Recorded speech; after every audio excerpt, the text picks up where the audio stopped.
सभी को 2021 के नव वर्ष की हार्दिक शुभकामनाएं। आज हम राष्ट्रपति के बारे में अध्ययन करेंगे। तो सबसे पहले हम बात करें तो जो केंद्र सरकार है या कह दो संघ सरकार, जो केंद्र सरकार है या संघ सरकार है, ये भारतीय संविधान के भाग 5 में प्रावधान है। भारतीय संविधान के भाग 5 में केंद्र सरकार या संघ सरकार का प्रावधान है। इसमें जो केंद्र सरकार है इसमें आते हैं अनुच्छेद 52 से लेके 151 तक। इसमें कार्यपालिका, विधायिका और न्यायपालिका। कार्यपालिका में राष्ट्रपति, उपराष्ट्रपति, प्रधानमंत्री, केंद्रीय मंत्रिपरिषद और ये सभी आते हैं। केक भी इसी में आता है कार्यपालिका में। जबकि जो विधायिका है, विधायिका में भारतीय संसद जिसके 2 सदन हैं। कौन से 2 सदन हैं? कौन से? लोकसभा और राज्यसभा। उसके बाद में न्यायपालिका में सुप्रीम कोर्ट नई दिल्ली में स्थित है, वो आते हैं। तो केंद्र सरकार में जो भारतीय संविधान के भाग 5 में इसका वर्णन है और अनुच्छेद 52 से लेके 151 तक। आज हम पढ़ेंगे केंद्र सरकार में कार्यपालिका है उसके राष्ट्रपति के बारे में। किसके बारे में? राष्ट्रपति के बारे में।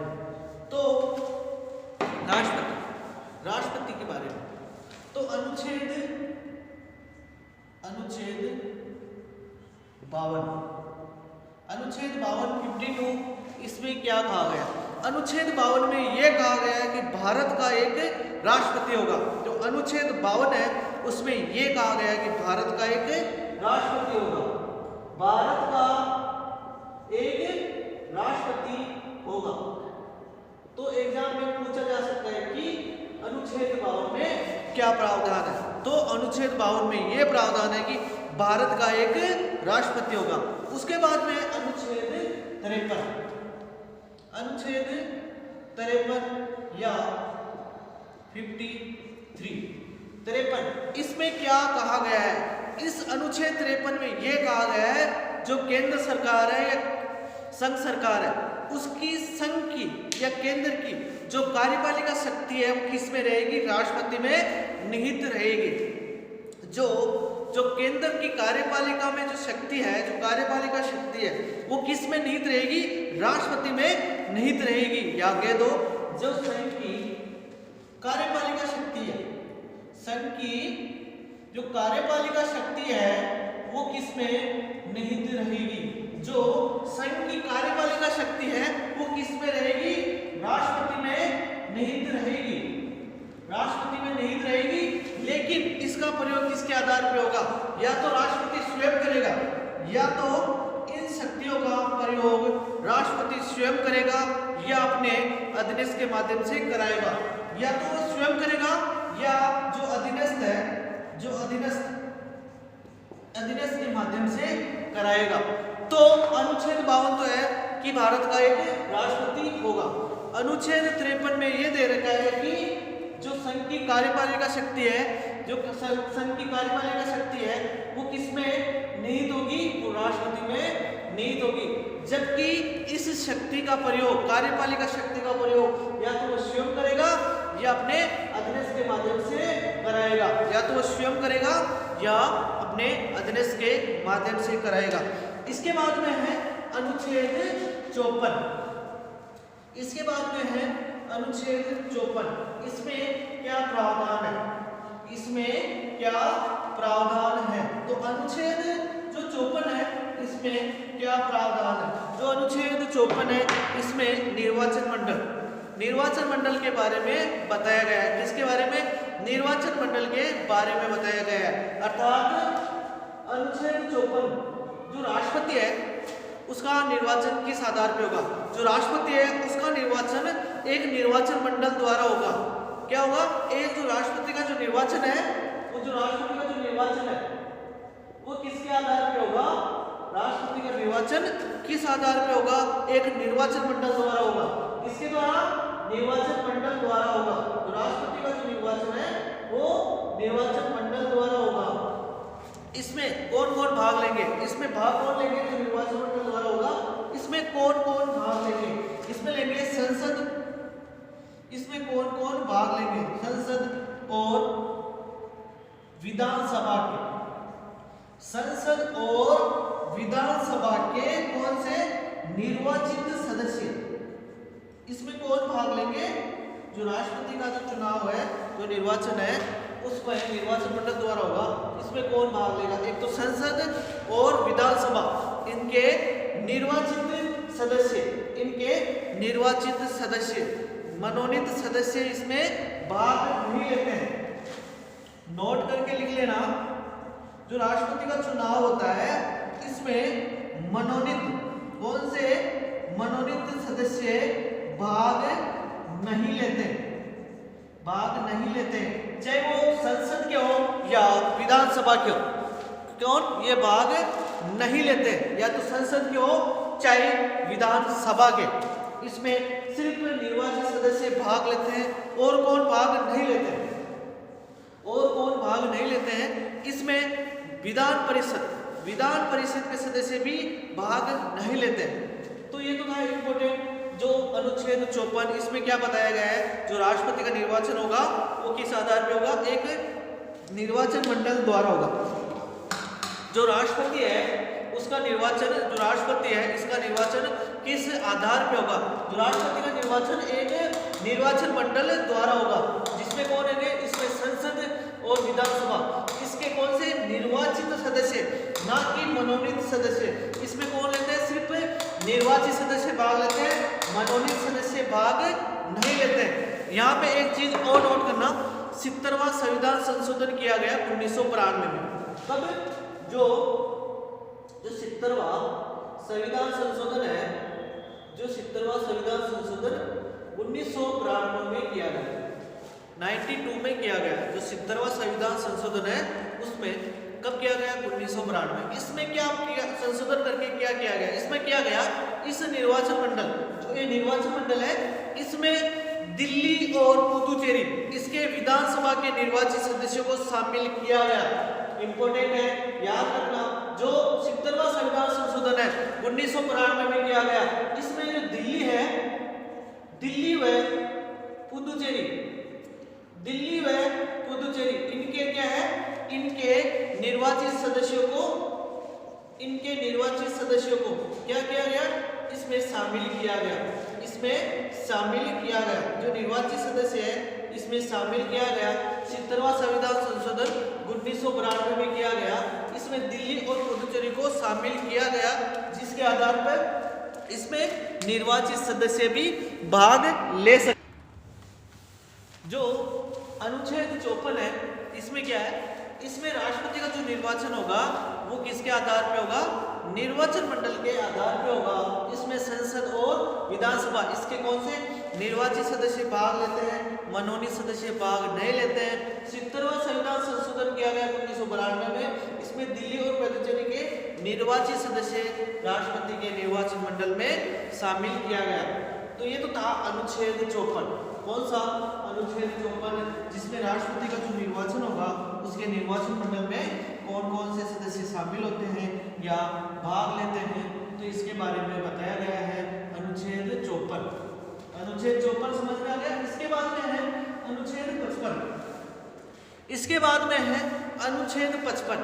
जो राष्ट्रपति का निर्वाचन होगा वो किसके आधार पे होगा? राष्ट्रपति का निर्वाचन होगा आनुपातिक प्रतिनिधित्व एकल संक्रमण मत प्रणाली के आधार पे होगा। अनुच्छेद 55 में राष्ट्रपति का निर्वाचन किस आधार पे होगा? आनुपातिक प्रतिनिधित्व। किसके आधार पे? आनुपातिक प्रतिनिधित्व।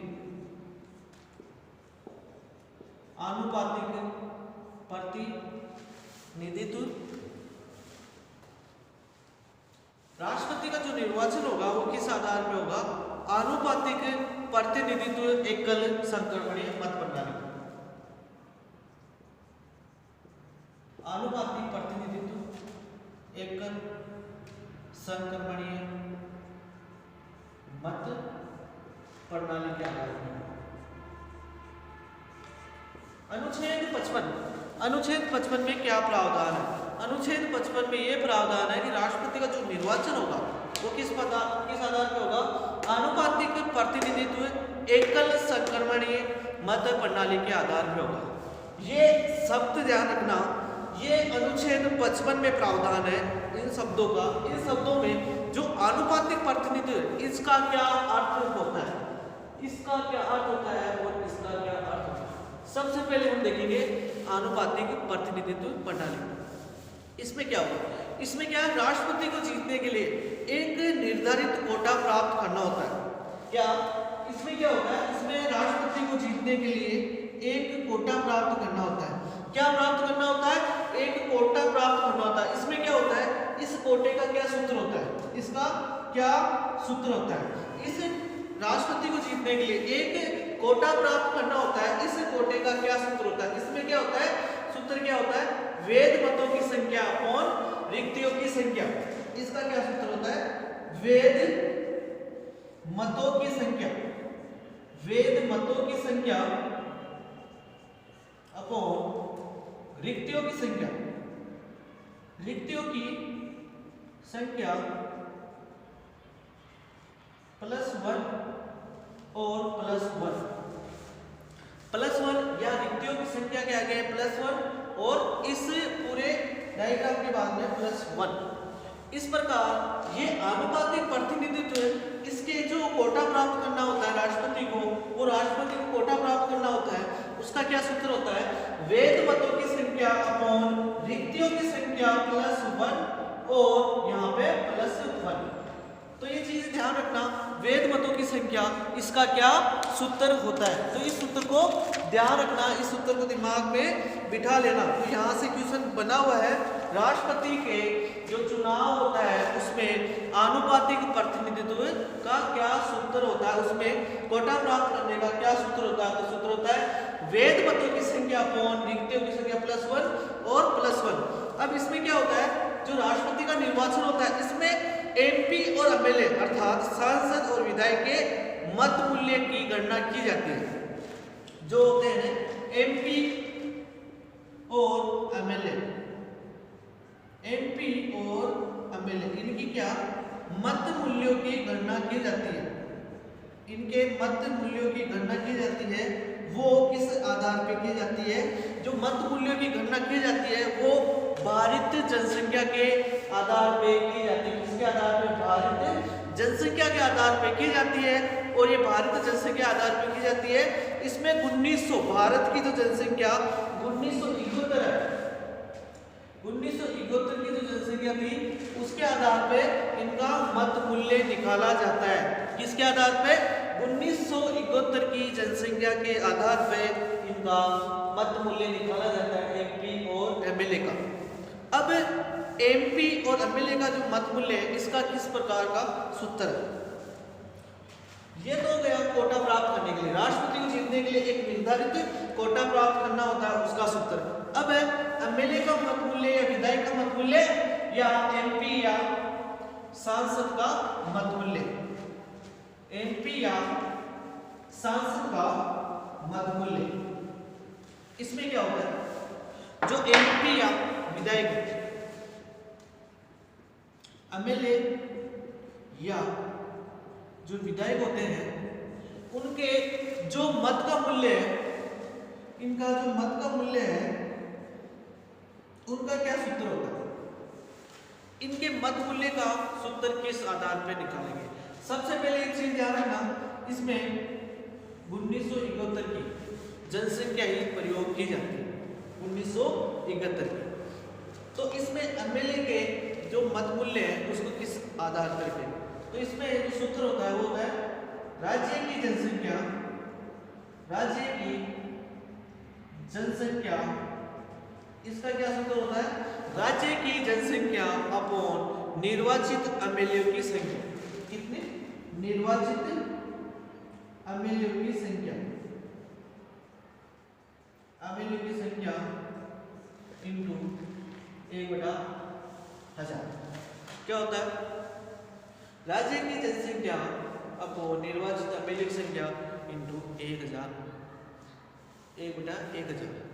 इसके आधार पर देखें तो क्योंकि हर राज्य के जितने एमएलए हैं चाहे विधायक है उनके मत मूल्य अलग अलग होते हैं।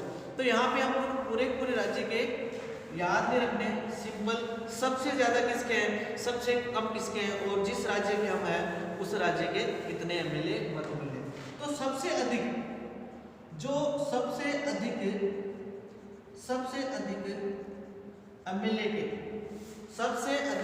एमएलए के मत मूल्य कितने हैं? 208। सबसे अधिक एमएलए के मत मूल्य 208 कहाँ के हैं? यूपी के। कहाँ के? यूपी के अर्थात उत्तर प्रदेश के। जो सबसे अधिक एमएलए का मत मूल्य है 208 है उत्तर प्रदेश के, अर्थात उत्तर प्रदेश के एक एमएलए का जो एक वोट देता है राष्ट्रपति को, उसका वोट की कीमत है 208 मत मूल्य। एक एमएलए की कीमत है 208। इसी प्रकार सबसे कम एमएलए का मत मूल्य है उसमें सिक्किम का। किसका? सिक्किम का कितने हैं? 7। सिक्किम के 7 है एमएलए के मत मूल्य। सिक्किम में कितने? 7। यहाँ से भी समझ सकता है जो राष्ट्रपति को वोट देते हैं किस राज्य के एक एमएलए का वोट सबसे ज्यादा है, तो जहाँ पे यूपी के एमएलए के वोट कीमत 208 है एक एमएलए की, जबकि सबसे कम सिक्किम के जो एक एमएलए है उसकी कीमत सिर्फ 7 है।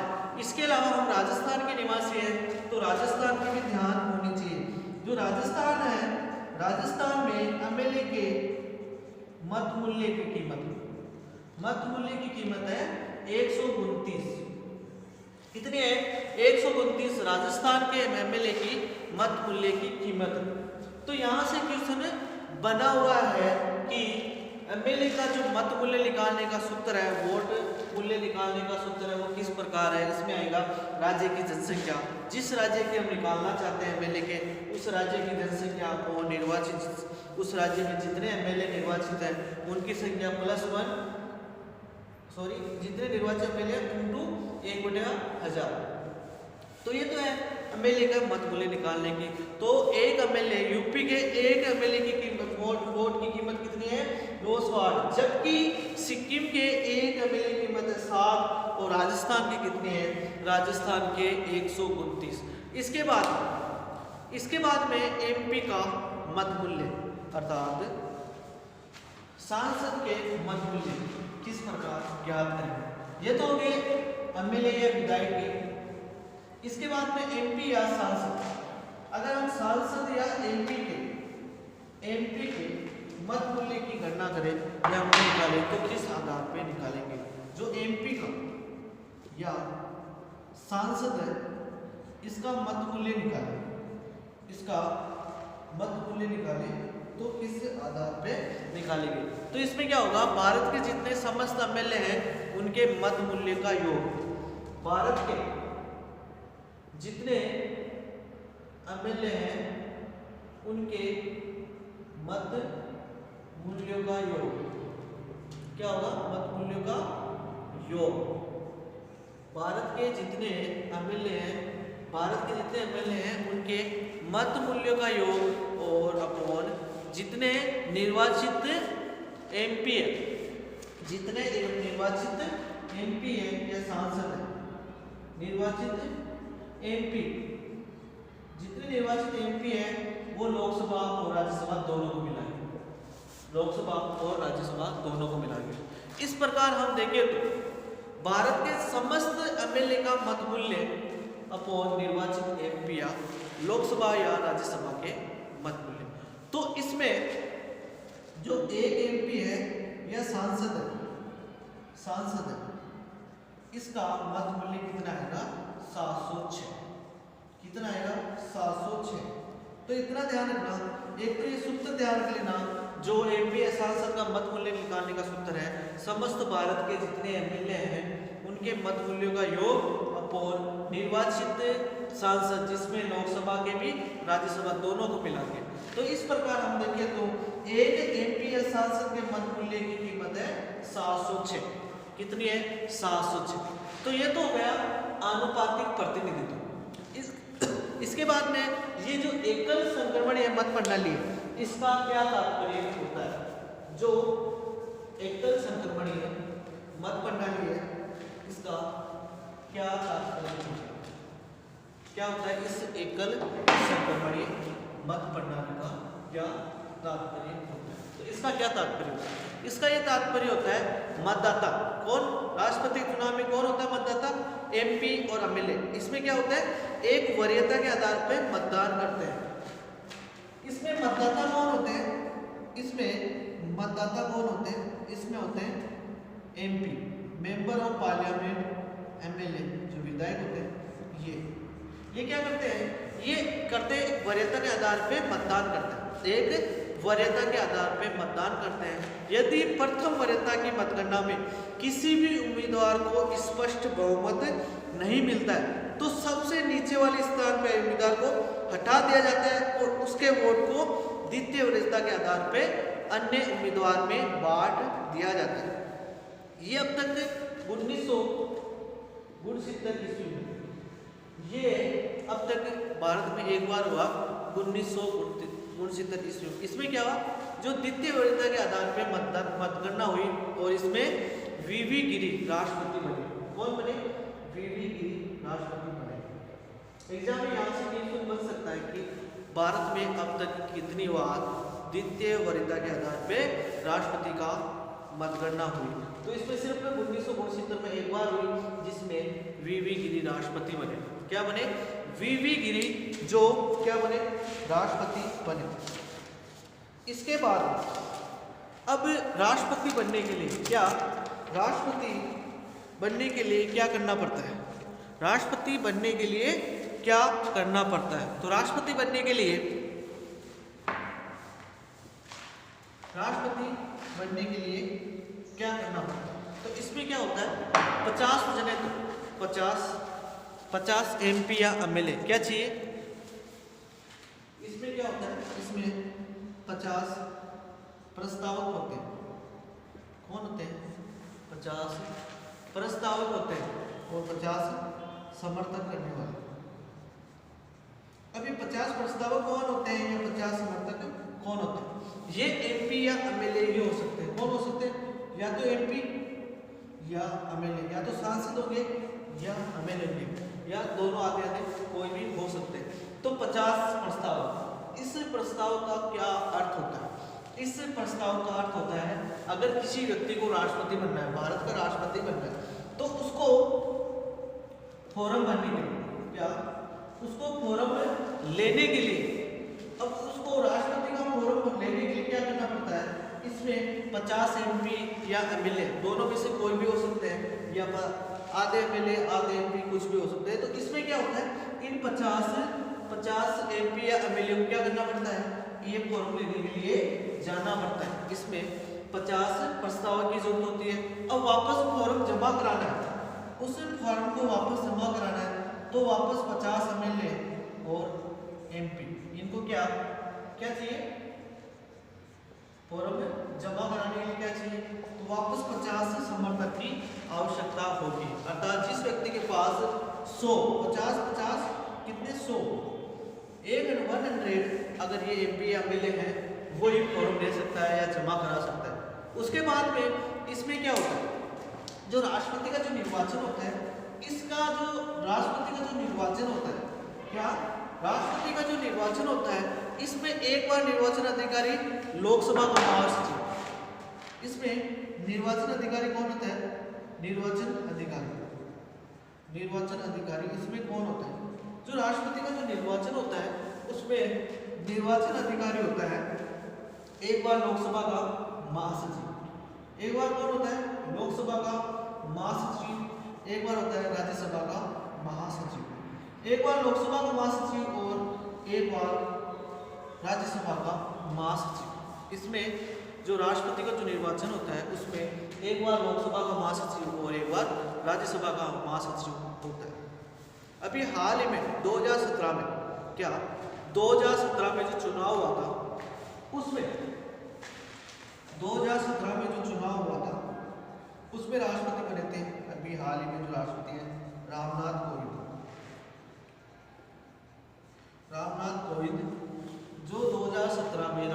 चुनाव हुआ था। इसमें क्या हुआ था, इसमें कौन महासचिव था, इसमें सचिव था लोकसभा का महासचिव।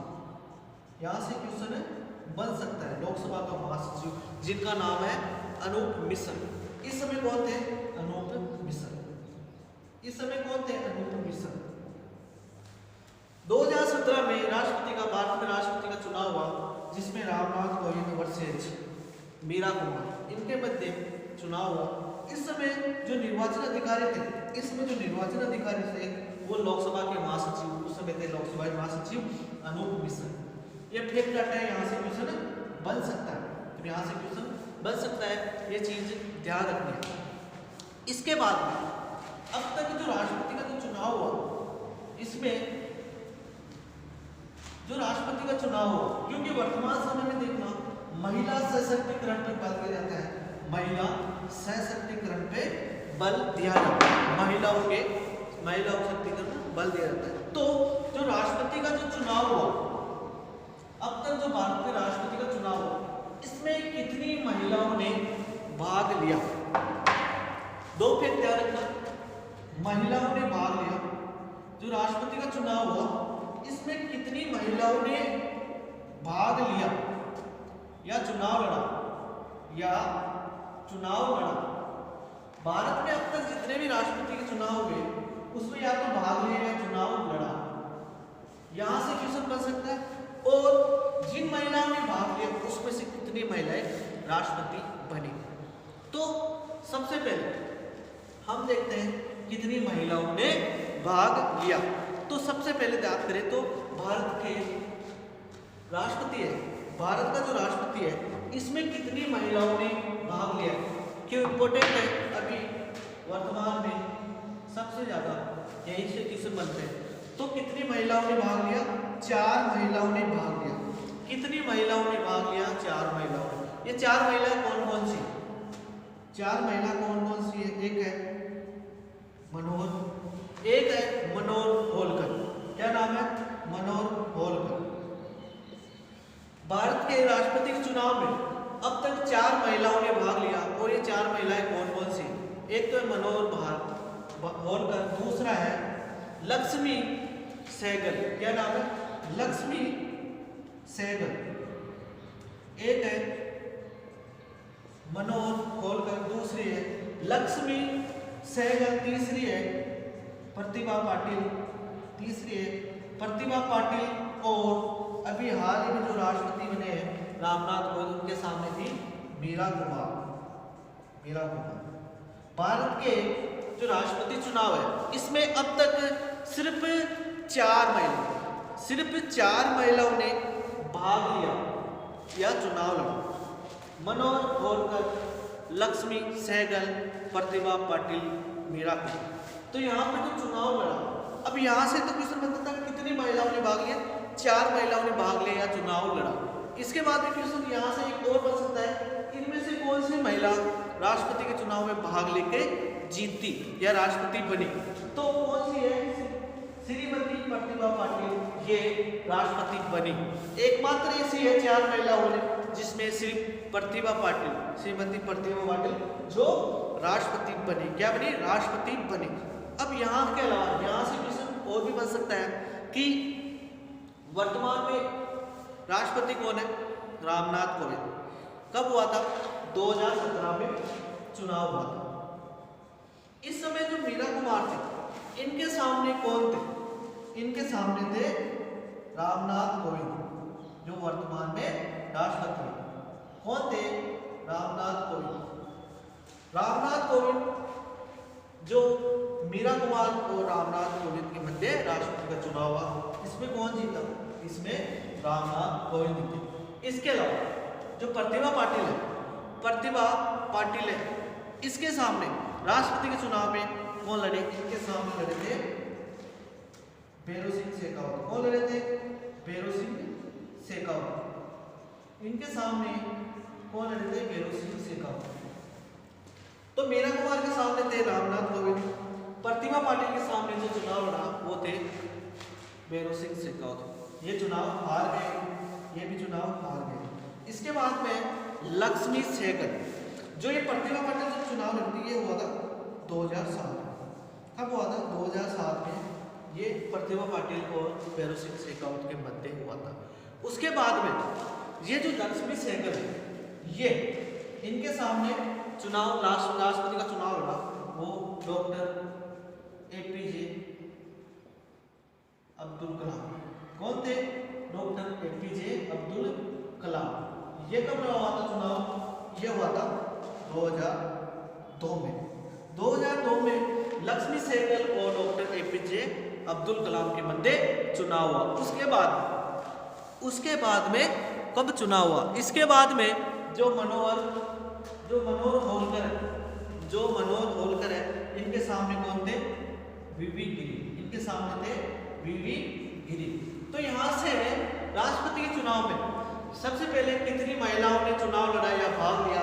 तो 4 महिलाओं ने चुनाव लड़ा या भाग लिया। तो इनमें से कौन सी महिलाएं जीती? प्रतिभा पाटिल। ये या इसे भी पूछ सकता है कि इन महिलाओं के सामने कौन चुनाव जीता या कौन थे? तो कौन थे? तो ये चीजें ध्यान रखनी है। इसके बाद की क्लास हम कल पढ़ेंगे। आपका दिन शुभ हो।